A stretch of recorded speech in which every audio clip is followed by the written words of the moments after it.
Ganito kasi yung naitabo dito mga doy, na nasabihan ni Tigreal yung mga kalaban na ang cute daw. Paisip nga ako mga doy, gaano kaya sila ka-cute? Sing cute kaya sila ng mga bunhok? Pero bago ang lahat mga doy, tara luma muna tayo. Maraming salamat sa inyong oras mo tapusin nyo to.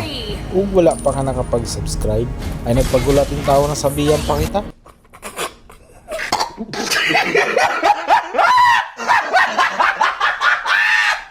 Tapos ang pusit dito mga doy, planado ko na talaga, isugban na nato na. Kaya yung baga, binigay ko na sa kanya. Ay, usap naman yung taon di ay agoy doy, maragluto na. Kita nagiging taon siya. Hindi na, baka marami mamatay pa yun, bumula pa bibig yun. Tapos dito, agipili ginako ni Leslie mga doy, bisag nahimo gid siyang anino dito, pero nabigyan ko pa rin siya talaga ng baga yung flicker nga niya, pagkasaya nga talaga mga doy. Ganyan siguro talaga pag naratol na mga doy. Sabto na lang natin. Pasig kita, ha? Lumuoy nga ako dito sa pusit mga doy. Kala mo talaga may kiintag aste sa tika. Tawa na nga sana talaga ako kay Bin mga doy, kaya lang yung awa ko talaga, hindi rin talaga siya naawa. Naunsa na dugo na yung tawon, oy. Wala kang awa! May lumipad pa ngang papel dito mga doy, ang tawi, naunsa na dugo ito siya. Yung dragon dito, wala nga yung taong kalam-alam mga doy na nandito na yung taong kami. Kaya yung dragon niya sa kabilang buhay na lang siguro lumipad yun. Hinay kasi panghula, hindi ko nakasalanan yun. Tapos yung X-board dito, bigla na lang yung taong umikot-ikot. Kala siguro niya mapaikot niya ako. Sos Mario Joseph, yan si Mia, baka kaya mo yan. Nadali na yung taong si Mia.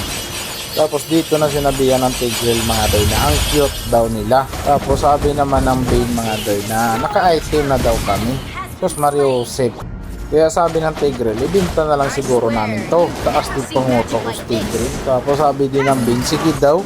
Naunsa naman hinuan parang kami pa yung taong may kasalanan dito mga doon na may good item na kami. Pangit kasi yung mga item nyo, hindi good item yan dapat yung item nyo yun yung ibinta, kasi hindi talaga yan good item. Yung sa amin good item kasi bumibili kasi ng baratuhong item.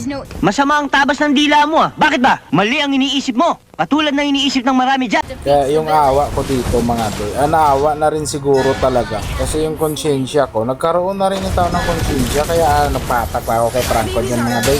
Binigay ko na talaga yun. Hindi kapoy na rin kasi ako Pampagod ka na Kailangan mo ng konting pahinga. Tago muna sana ako sa tanglad, kaya lang lumuhod yung Leslie sabay sniper. Kaya pinantaan ko mga doy, kaso sabi niya joke lang daw yun. Bumalik din yung taon ako. Tapos yung Franco din nag-joke din, nag-flicker lang din yung taon sa wala. Tapos tumira din siya sa hatak niya sa wala din mga doy. Uy hala, sana nagago yung taon Nagtago na naman ako dito sa tanglad mga doy, kasi yung tinulak ko paluto na. Kaya lang, na-miss pala niya si Leslie.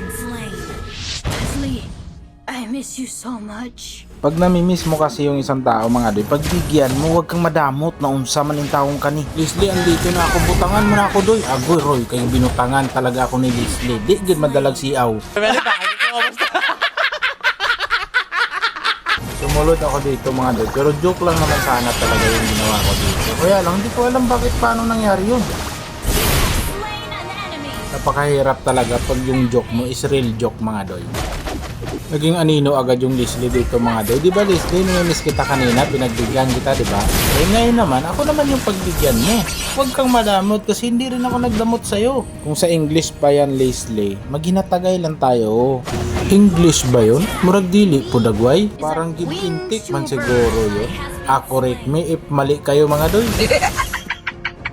Pero bago mahuman ang lahat mga doy, parang namimiss ko yung pusit.